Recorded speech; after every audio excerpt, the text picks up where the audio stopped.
দুই বাংলা শ্রোতা বন্ধুদের শুভেচ্ছা জানিয়ে শুরু করছি আজকের মহিলাদের আসর। সকাল থেকে জেনেই গেছেন দিনটা বিশেষ দিন। হ্যাঁ, আজকের দিনেই 1927 সালে পথ চলা শুরু করে কলকাতা বেতার। কলকাতা বেতারের অবিচ্ছিন্ন সম্প্রচার শুরু হয় আজকের দিনটি থেকে। 1929-এর গোড়ার দিক থেকে কলকাতা বেতারের সম্প্রচারে আসে নানান বৈচিত্র্য, সঙ্গীত শিক্ষার আসর, মহিলা মজলিস। এবং জানেন কি, এই যে মহিলা মজলিসের পথ চলা শুরু করেছিলেন কিন্তু পুরুষ। তাই আমাদের কোনো পুরুষ বিদ্বেষ নেই। বিষ্ণু শর্মা ছদ্মনামে সেই পথ চলা শুরু করেছিলেন স্বয়ং বীরেন্দ্রকৃষ্ণ ভদ্র। তারপর 1943-এর 15ই আগস্ট প্রথম বাঙালি মহিলা ঘোষিকা হিসেবে কলকাতা বেতারে যোগ দেন ইন্দিরা দেবী। সেই বছরের ডিসেম্বর মাসে আসেন নীলিমা সান্যাল, ইন্দু সাহা। তার পরবর্তীকালে 30-এর দশকের মাঝামাঝি থেকে মহিলা মজলিস পরিচালনার দায়িত্বে আসেন সম্পূর্ণরূপে মহিলারা। 40-এর দশকের গোড়ায় আমরা যাদের পাই, মল্লিকা ঘোষ, মাধুরী বসু, নূরজাহান বেগ, রেখা দেবী থেকে শুরু করে বেলাদের মতো বেতার ব্যক্তিত্ব, সেই ধারা এখনো চলছে। আচ্ছা, খেয়াল করেছেন কি, আমি যখন আপনাদের এই কথা বলছিলাম পাশ থেকে একটা হাসি এসেছিল? যদি আপনার কান বেতারের একেবারে বেতারের সঙ্গে জুড়ে থাকে, তাহলে আপনি এই হাসিটুকু থেকেও হয়তো ধরে নিতে পারেন যে এই কণ্ঠস্বর কার। আমাদের ঘরের লোক, এবং যার বয়স কখনো বাড়ে না, কণ্ঠে তো নয়, আমাদের ভীষণ প্রিয় মানুষ উর্মিমালা বসু, বেতারের সঙ্গে যার অবিচ্ছিন্ন যোগাযোগ। এটা শোনার পর থেকে না ভয় ভয় কম হাসিছিলুম। এই হাসি আর এই যে কথার, এটাই হচ্ছে সিগনেচার টিউন উর্মিদির। আজকে আমাদের বিশেষ দিনে তাকে পেয়েছি, তার ঝাঁপি থেকে উজাড় করে দেবেন। আমার কাজটুকু শুধু ওই রেকর্ডের পিনটুকু ধরিয়ে দিলে উর্মিদি বলতে শুরু করবে। বলো না, একদম শুরুর কথা একটু শুনি। অ্যাকচুয়ালি আমরা যখন জন্মেছি তখন বাড়িতে বাড়িতে রেডিওর চল শুরু হয়ে গেছে, আর আমাদের তো আর কিছু ছিল না, কোনো বিনোদন নেই, বেরোনো নেই, স্কুল, বাড়ি, মামার বাড়ি গরমের ছুটিতে, আর খুব যদি কৃপা দৃষ্টি বাড়ির বড়রা কখনো ফেলেন, দু একটা ছোটদের ছবি, অদ্ভুত ছোটদের ছবি কোট আনকোট দেখতে পাওয়া। তা তখন হয়তো কি রেডিওটাই না আমাদের ঘুরে ওড়ানোর আকাশ বলো, খেলার মাঠ বলো, সবই। আমি একটু উল্টোপাল্টা বাড়িতে আর কি জন্মেছিলাম। উল্টোপাল্টা বাড়ি এই কারণে, আমাদের রেডিও ছিল না। আমার বাবার মত ছিল যে বাড়িতে সকাল থেকে রেডিও বাজবে, বিড়ির দোকান। আর একটা মত ছিল যে লেখাপড়া কেউ করবে না। বেচারি বাবা, আমার বাবার ছেলে মেয়েরা আমরা কেউ ঈশান স্কলার হয়নি, কেউ সেরকম কিচ্ছু হয়নি, অতদিন রেডিও না এসেও। আসলে ভবিতব্যটা ওইখানেই লেখা হয়েছিল যে অত বাধা, তো তাই জন্য রেডিওটাই জীবন হয়ে যাবে কানে কানে। একদম তাই, আমাদের কানে, কণ্ঠে, মনে সবেতে হয়ে যাবে। এইসব নিয়ে বুঝলি মানে একটা অন্যরকম দোলাচল বাড়ির মধ্যে ছিল। কিন্তু ইথারে যেটা ভাসে, তরঙ্গায়িত হয়, সেখানে আমার বাবা বেচারি সাধ্য কি তাকে আটকানোর।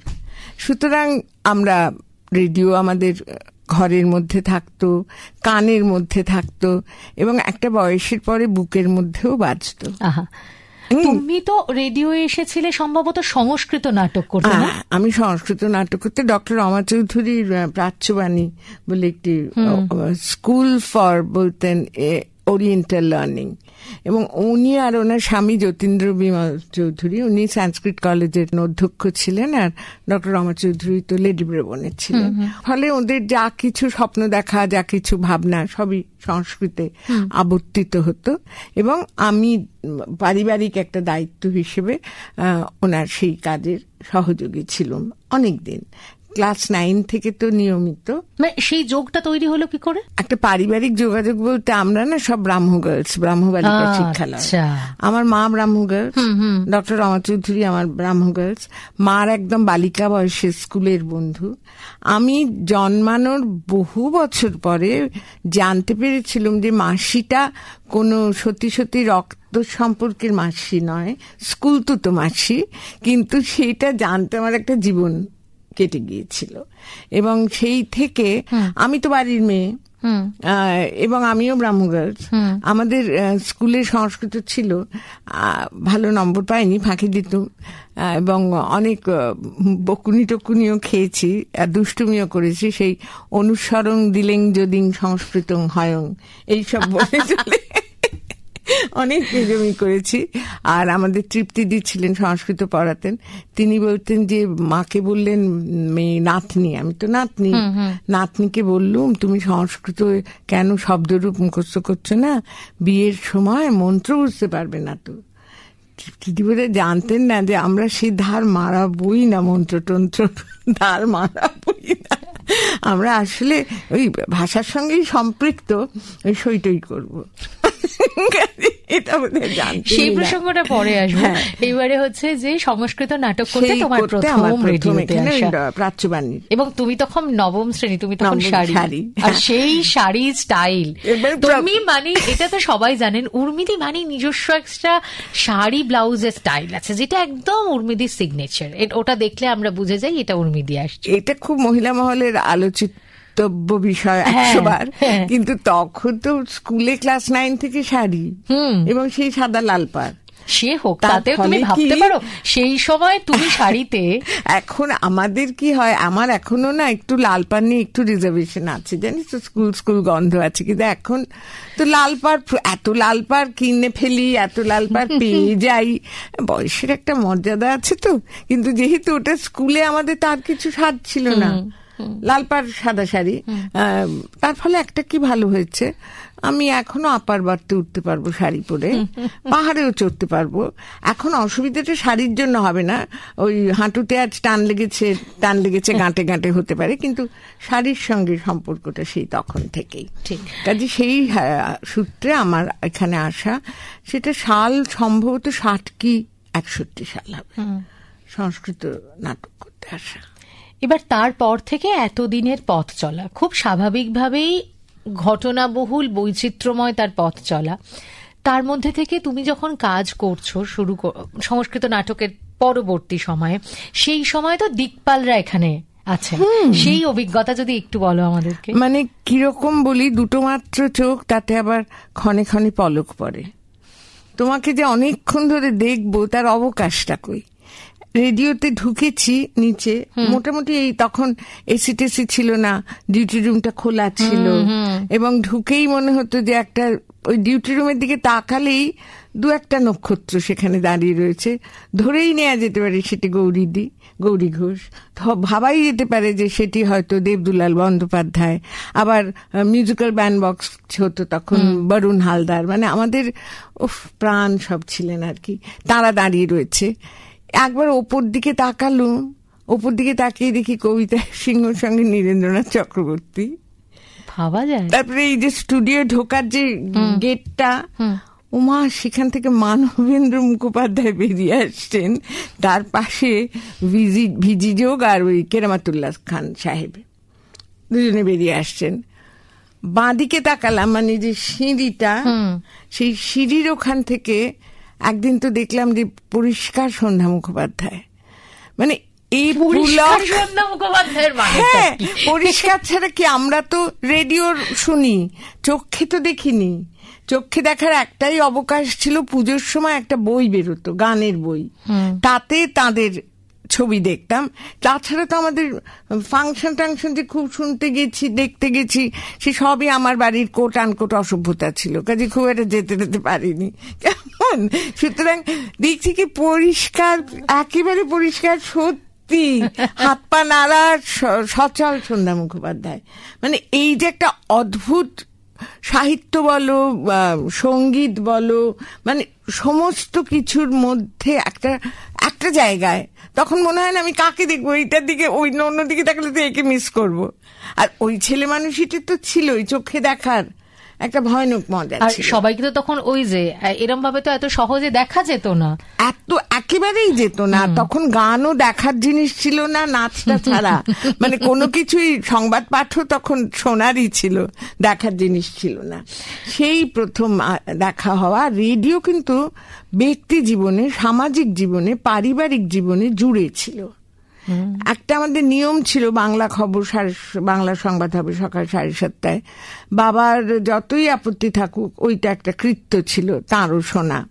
এবং আর আমরা মুখিয়ে থাকতাম, রেডিওটা পাছে বন্ধ করে দেয়। 7:40 একটা রবীন্দ্রসঙ্গীতের আসর হতো না, এবং ওই যে 3খানি গান যেই গেয়ে থাকুন না কেন, সমস্ত অস্তিত্বটাকে না একটা শুদ্ধতা দিত। স্নান করার পরে যে একটা শুদ্ধতা হয়, এবং সেই যে একটা এনার্জি বলা ভালো, আহরণ করতুম, সঞ্চয় করতুম, নিয়ে সারাটা দিন পথ চলতুম। এই যে শব্দগুলো শুনছি না, শব্দগুলো শুনলেই মনে হয় যে আহা, কতদিন এরকম মানুষ না পেলে আমরা শুদ্ধ ধ্বনিতে কানই পাতি না। আচ্ছা, এখন তো ধরো এত ইনস্টিটিউশন, এত জায়গায় শেখানো হয়, সংবাদ পাঠ বলো, রেডিও জকি, তুমি কিভাবে শিখেছিলে তোমার শেখাটা? এই যে তুমি এখন আইকন আমাদের, কিন্তু তোমার বড় হয়ে ওঠা বা এই জগতে বেড়ে ওঠা। আমাদের সময় না একটা অদ্ভুত ভালো জিনিস ঘটলো। তার আগে এগুলো যে কথাগুলো বলছে, আমি কাউকে ছোট করছি না, কাউকে ক্ষুণ্ণ করছি না, আমি একেবারেই অকপট ভাবে আমার মনের কথা বলছি। তার আগেও রেডিওর যে একটা কি বলবো, ঘোষণার একটা ধারা ছিল, তার মধ্যে না একটু কৃত্রিম শব্দটা আমি ব্যবহার করছি না, একটু পোশাকি ব্যাপার ছিল। সেটা উচ্চারণের শুদ্ধতা রক্ষার জন্যই হোক, আর এই একটা যে বুড়ো বাড়ি, এই বাড়ি থেকে আমরা তো কবে থেকে, জন্মে থেকে জানি কোনো ভুল কথা বলা যায় না, ভুল তথ্য পরিবেশিত হতে পারে না, কোনো ভুল উচ্চারণ, কারণ এটা তো আমাদের শিক্ষকও মানে হাতে হাত ধরে সব শিখিয়ে দেবে। কিন্তু তারপরেই যে একটা FM এলো, আমরা FM এ তখন একটা অন্য জায়গা পেলাম। কেমন এই FMটা পরস্পরকে শুনতে শুনতে নির্মাণটা, শুরুটা 100 বার এখানকার যারা আগেকার যারা ছিলেন, ইন্দিরা দি কি আমাদের অপ্রত্যক্ষভাবে গুরু নন? ছোট্ট সোনা বন্ধুরা ভাই ভালো আছো তো সব, এই যে ইন্টিমেসি, মনে হতো যে উনি সামনে গালটি ধরে বলছেন, কিন্তু এখানেও একটা পিচের ব্যবহার ছিল। 1-to-1 কমিউনিকেশনে কেমন আছো, আরে ভালো আছো তো সব, এটার মধ্যে একটা বিস্তৃতি আছে, থ্রোয়িংটাই আলাদা, এই সূক্ষ্ম একটা, হ্যাঁ, কিন্তু এটাও পাঠ। আমি তো এখান থেকেই শিখেছি যে আমি একটা বড় হলে অনুষ্ঠান করলে মঞ্চে একরকম করে, আমি বড় মঞ্চে মাচায় একরকম করে, একটা ছোট্ট নিবিড় হলে একরকম করে, আবার এই রেডিওর আলাপচারিতায় আমি একরকম ভাবে কথা বলবো, যাতে সেটা চিৎকৃত না হয়।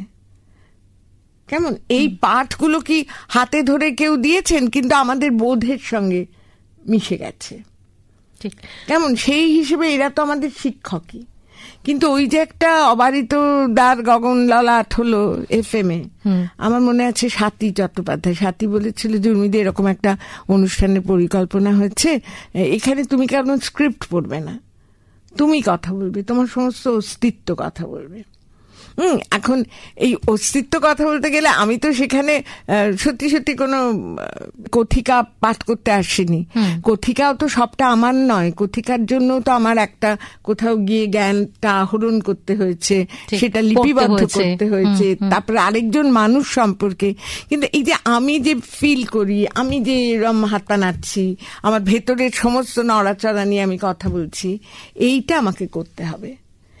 এইটা না আসলে আমাদের শিক্ষক, এবং যে কোনো বিষয়, আলপিন টু এলিফ্যান্ট। তুমি দিকপাল মানুষদের দেখছো অনুষ্ঠান পরিচালনা করতে, তুমি নিজে মহিলা মহল পরিচালনা করেছো।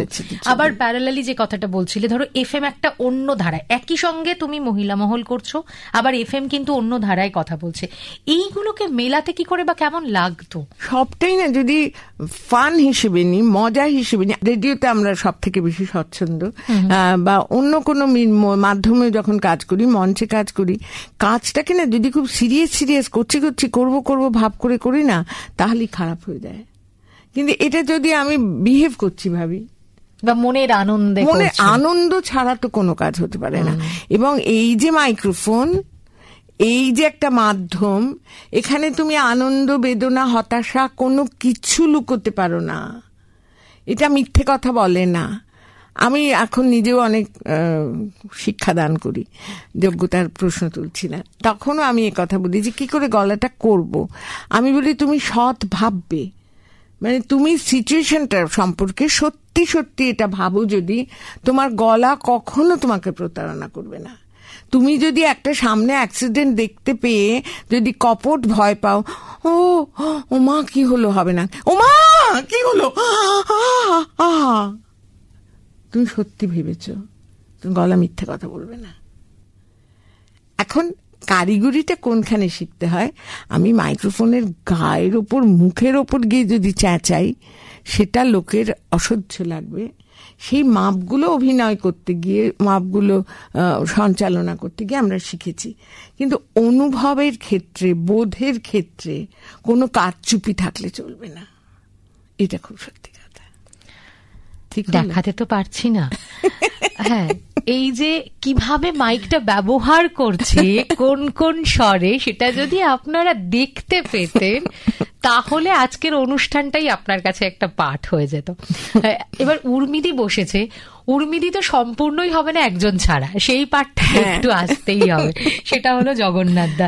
হ্যাঁ, জগন্নাথদার সাথে পরিচয়। এবং আরো একটা কথা তুমি বলেছিলে, এটা আমার ভীষণ মনে হয়, যে জগন্নাথ বসুর সঙ্গে থাকতে গেলে এবং এতদিন পথ চলতে গেলে নিজেকেও অনেকটা নির্মাণ করতে হয়। আমার এই কথাটা ভীষণ ভাবে মনে হয়, সর্ব অর্থেই নির্মাণ করতে হয়। আমি বলি, ওর সঙ্গে আমার পরিচয় রেডিওতে। তার আগে আমরা একই কলেজে পড়েছি, কিন্তু ওর সঙ্গে আমার স্টেজে দেখেছি। তাহার নামটি রঞ্জনা বলে একটা মঞ্চ নাটক, ওটা বোধহয় ফার্স্ট প্রাইজ পেয়েছিল আমাদের একটা former student Scottish church college. সেই ওই একটা ফর্মার স্টুডেন্টস অ্যাসোসিয়েশনের অনুষ্ঠান হতো, তাতে জগন্নাথকে দেখেছি নাটক করতে, কিন্তু আলাপ হয়নি। যখন যুববাণী শুরু হচ্ছে, বিমানদা ছিলেন না, বিমানদার সঙ্গে খুব আমাদের পারিবারিক সম্পর্ক ছিল। তো বিমানদা ওইরকম একটি অনুষ্ঠানে দেখা হয়েছিল, বলেছিলেন যে যুববাণী বলে একটা নতুন বিভাগ হচ্ছে, অনেক অডিশন নিচ্ছি, অ্যাপ্লাই করে দাও, একটা অমুক তারিখে অডিশন হবে, চলে আসবে, একবার দেখো না নিজে কতটা কাজ শিখেছো, কি পারো, বলেছিলেন। তো সেই সময় আমার একটা অদ্ভুত জন্ডিস হয়, মানে আমি 6 মাসের বেশি বিছানায় শয্যাশায়ী হয়েছিল, ফলে আমার আশা হয় না। কিন্তু যুববাণী আমার ঘরে ঢুকে পড়ে। কিরকম, তখন তো ওই বন্ধু বান্ধব তো আমাদের নেই, আর জন্ডিস হলে তো বেরোতেও দেয় না। আর আমার একটা অ্যাকিউট টাইপ অফ জন্ডিস হয়েছিল, যে আমার সূর্যের আলোর দিকে তাকাতে বারণ করেছিল ডাক্তার, মানে আমার ঘরের জানলা বন্ধ থাকতো, এত অ্যাকিউট হয়েছিল। ফলে রেডিও ছাড়া কোনো বন্ধু নেই। তখন যুববাণীতে রেডিও এলো আমাদের ঘরের মধ্যে, এবং আমি ওই চিঠি পাঠিয়েছিলাম কি করে অডিশন দিতে হয়। এবং আমার সবসময় মনে হয় খারাপ সময়টা কিছুতেই চিরস্থায়ী নয়। আমার আজকে অসুখ করেছে তো কি হয়েছে, আমি 2 মাস বাদে আমি আগের উর্মি হয়ে যেতেই পারি, কাজী যুববাণীও বন্ধ হয়ে যাচ্ছে না। একটা ওরাও লিখতো তো যে অডিশনের জন্য আবেদন পাঠান, তা ইত্যাদি বহুত টলতো, তা আমিও আবেদন পাঠিয়েছিলাম। এখন তো বলাই যায় সব কথা। তা সে আবেদন পত্রটার মানে যে প্রাপ্তি স্বীকার করাটা জগন্নাথ বসুর মনে হয়েছিল খুব দরকার। বাড়ি গিয়ে, তোমার হাতের লেখা, হ্যাঁ বাড়ি গিয়ে, এবং তার কারণ নাকি আমার কালো কালিতে, আমি গোলাপি পাতায় কালো কালিতে লিখতাম এবং একটিও বানান ভুল থাকতো না। এবং চিঠি পড়ে মনে হতো একটু গতানুগতিকতার বাইরে মেয়েটি, সেই কারণে নাকি এটা একটা পবিত্র কর্তব্যের মধ্যে পড়েছিল, চিঠির প্রাপ্তি স্বীকারটা আমার বাড়ি গিয়ে করতে হবে। ও আর গৌতম বসু ওর ছোট ভাই, খুব প্রসিদ্ধ সংবাদ পাঠক ছিলেন, অকালে চলে গেল 30 বছর বয়সে। ও আর দীপঙ্কর চট্টোপাধ্যায় বলে একটি ছেলে, ওদেরই বন্ধু, সেও যুববাণীতে বোধহয় প্রোডাকশন অ্যাসিস্ট্যান্ট কিছু একটা হিসেবে জয়েন করেছিল। ওরা তিনজনে অদ্ভুত একটা সরস্বতী পুজোর দিন আমাদের বাড়ি গেল, যেটা নাকি এখন ভ্যালেন্টাইন্স ডে। গেল, আর কি হয় না, একটা গুরুজন অধ্যুষিত জীবন, শুধু বাবা মা ফ্যামিলি ফ্রেন্ডস, দাদারা সকালে একবার দেখে কে কেমন আছিস বলে বাড়ি বেরিয়ে চলে যায়, আর সেই ওই একটা অদ্ভুত হলুদ দেয়া মাগুর মাছের ঝোল আর বাতাবি লেবু, এই রকম একটা জীবন, রুটিন জীবন। তার মধ্যে ওই 3টি ছেলে বাড়িতে এলো, এসে আগ্রহ নিয়ে কথা বলল, সেটা না কিরম একটা খোলা হাওয়া, কিরম একটা আকাশ, বলতে পারবো না। এবং আমি বোধহয় তখনই সেদিনই ধপাস মনে হচ্ছে, তাই আর কি এখন মনে পড়ে। সেই থেকে জগন্নাথ ধরো জীবনে। আর তখন কবিতা দেখতেন এখানে না, অনেক ভীষণ অন্যরকম অ্যাটমসফিয়ারও ছিল তখন। কিরকম বলি, একদিন এসছি কবিতা ঢুকতেই, কবিতা সিংহ, হ্যাঁ সরি বলে দেওয়া উচিত ছিল, দেখো ঢুকেছি যুববাণীর, এখন যেটা ড্রামা সেকশনের ঘর, তখন সেটাই যুববাণীর ঘর ছিল। তা আমার একটা অনুষ্ঠান ছিল শ্রীহর্ষ, সেই তাঁর সম্পর্কে একটা কথিকা দেয়া। শ্রীহর্ষ তো পড়তে গেলে ন্যাশনাল লাইব্রেরি ছাড়া কোথাও যাওয়া যায় না, সেখান থেকে কাজকর্ম করে বেশ এসেছি। ঢুকতেই কবিতাদি বললেন, এসেছো, চলো চলো চলো চলো বলে আমাকে 3 তলায় নিয়ে গেলেন। তখন দিলীপ সেনগুপ্ত এখানকার স্টেশন ডিরেক্টর, তার ঘরে গিয়ে বললেন যে আসবো। তা উনি বললেন হ্যাঁ, এই যে বলে আমাকে দেখালেন। আমি এই যেটা তখন কিছু বুঝতে পারিনি। ও হো, নাম কি তোমার বলে উনি আমার সঙ্গে কথাটা বললেন। তারপরে আমি নিচে চলে এলাম। ওনার এজি সাহেবের খুব একটা কৌতূহল ছিল, এই যে এখানে এত ছোট ছোট ছেলে মেয়েরা আসছে, এদের মধ্যে কারুর সঙ্গে কারুর একটু হচ্ছে না, আমরাই আর কি স্থির করছে, এরকম একটা জানাজানি ছিল এখানে। আমরা ভাবো তুমি তখন কিরকম একটা অ্যাটমসফিয়ার থাকলে এটা সম্ভব, এবং নিয়ে আলাপ করিয়ে দিলেন। এবং তার উপরে যখন আমাদের বিয়ে হয়ে গেল, জগন্নাথকে দেখে উনি একদিন সিঁড়িতে বলেছিলেন, খুব ভালো লাগছে তোমাকে দেখে, একটা বাড়ি রেনোভেটেড হয়ে গেছে মনে হচ্ছে। মানে কোন লেভেল অফ ইন্টিমেসি ওরা তৈরি করে নিতে পারতেন, এটাই বোধহয় ডাউন টু আর্থ। আমি জানি না, পাটা সবসময় মাটিতে থাকলে যা হয়। তারপরে সেই হলো আসা যাওয়া, বন্ধুত্ব, এবং জগন্নাথ থেকে গেছে, রেডিও থেকে গেছে জীবন। আমার খুব জানতে ইচ্ছে করে, ধরো এখন যখন চারপাশে ভীষণ ভাঙন দেখি, একই জগতের মানুষেরা বেশি দিন থাকতে পারেন না, এই নানান রকম সমস্যা, সেইখানে এরকম একটা শ্রুতি নাটকের স্রষ্টা হয়ে এরকম একটা জুটি এত বছর টিকিয়ে রাখার রসায়ন বা রহস্যটা কি? রহস্য একটু প্র্যাকটিক্যাল হওয়া উচিত, একটু বুদ্ধি টুদ্ধি খাটানো উচিত। কারণ আমি যখন কাজ করতে এসেছি তখন জগন্নাথকে সবাই চেনে, আমাকে কেউ চেনে না।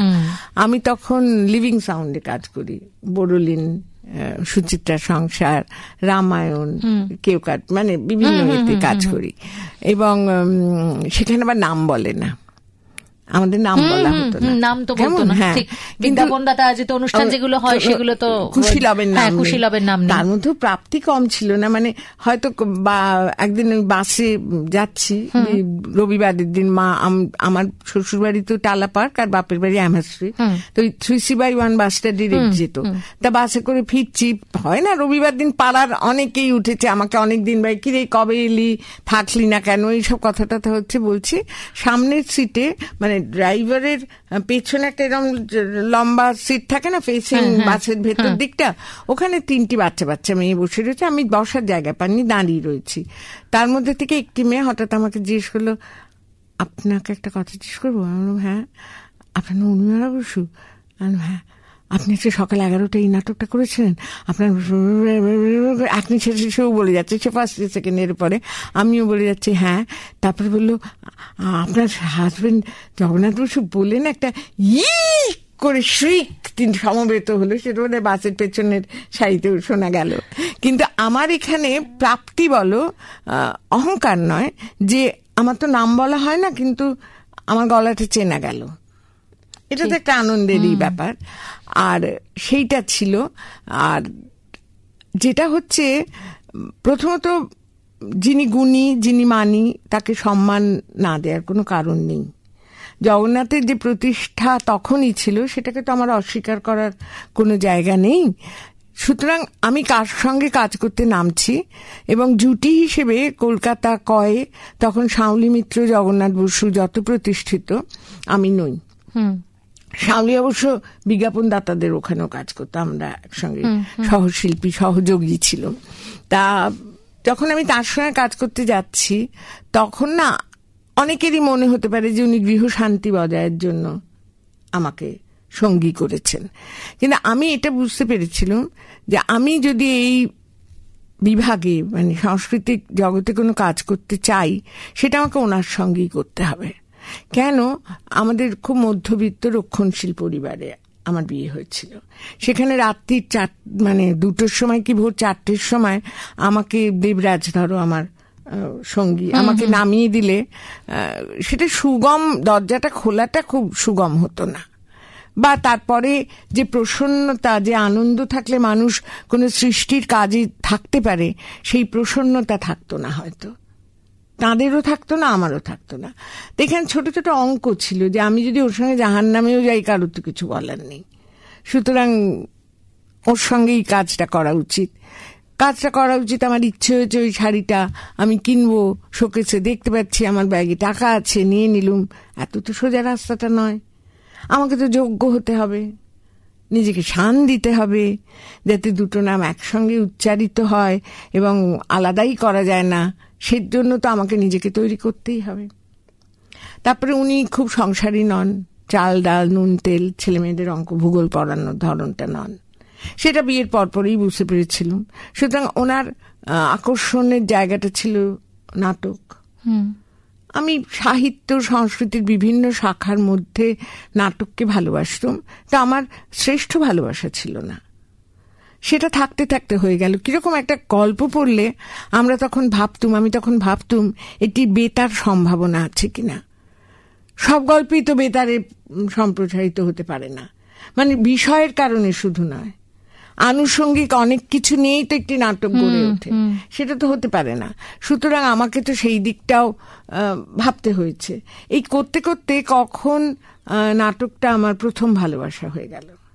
অর্থাৎ মানে নিজের অজান্তেই ভেতরে কেমন চারিয়ে যেতে লাগলো। এবং সেই ক্ষেত্রে ধরো আমার তো একটু দায়িত্ব ডাবল হয়ে গেল, কারণ সংসারের যে দিকটা উনি দেখবেন না, আমার তো সেদিকটা ছিলই। এবং সমস্ত কিছু সামলে নিজেকে শান দেওয়া, নির্মাণ করা এবং একসঙ্গে স্থায়ীভাবে পথ চলা। এর জন্য তো অনেক ঝোড়ো বাতাস, অনেক জঞ্জাল, অনেক চোখ জ্বালা করা ধুলো, এসবের মধ্যে দিয়ে তো হাঁটতে হয়েছেই। সেসব তো জেনে শুনেই পথে নামা।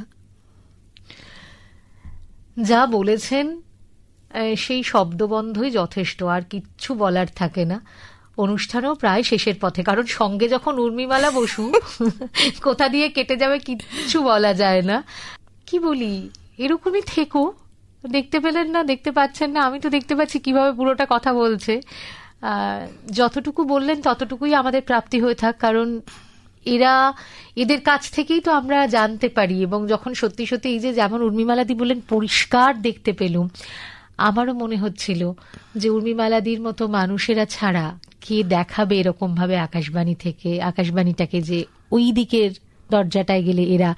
আমারও শুনতে শুনতে মনে হচ্ছিল যে গায়ে কাঁটা দিচ্ছে। আমিও যেন তাদের দেখতে পাচ্ছি। আমাদের দেখতে পাওয়ার তো আর কোনো মাধ্যম নেই, আমাদের দেখতে পাওয়ার মাধ্যম উর্মিমালা বসুর চোখ। তাদের মতো আর যে কজন খুব স্বল্প মানুষ রেডিওর জন্য এখনো আছেন, তাদেরকে। তাই ঘরের মানুষকে আজকের এই বিশেষ দিনে পেয়ে, যে কোনো আনন্দ অনুষ্ঠানে যেমন বাড়ির লোক বাড়িতে এলে ভীষণ আনন্দ হয়, তাকে ছাড়া মনে হয় যে অসম্পূর্ণ রয়ে যায়, ঠিক তেমনি ভাবে ওই এখনো বাঙ্কে যেমন উঠতে পারে তেমনই কণ্ঠস্বরটা তো ওই জায়গাতেই রয়ে গেছে, হৃদয়ে দোলা দেয় সবার। আপনারা যারা শুনছেন তাদের, আমাদের সবার কাছে সেই কণ্ঠস্বর এরকম হয়েই থাক। একটা কথা বলে ফেলি। হ্যাঁ, বলো। এই আকাশবাণী মানে কলকাতাকে কত যে ভালোবাসি সেটা কিন্তু কোনো শব্দ দিয়েই বলা গেল না। একেবারেই তাই। আমরাও তো তোমাকে কতটা ভালোবাসি সেটাও আমরা প্রকাশ করতে পারবো না, শুধু বলি তুমি এমনই থেকো। আপনারাও খুব ভালো থাকুন। প্রতিদিন একটাই চাওয়া, নিত্যদিন আমাদের সঙ্গে থাকুন, মহিলা মহলের সঙ্গে থাকুন, রেডিওর সঙ্গে থাকুন। সবাই খুব ভালো থাকবেন। আজকের মতো মহিলাদের আসর এই পর্যন্ত। এতক্ষণ সঙ্গে ছিলেন উর্মিমালা বসু, আমি আপনাদের সঙ্গে ছিলাম শ্রুতমা মুখোপাধ্যায়।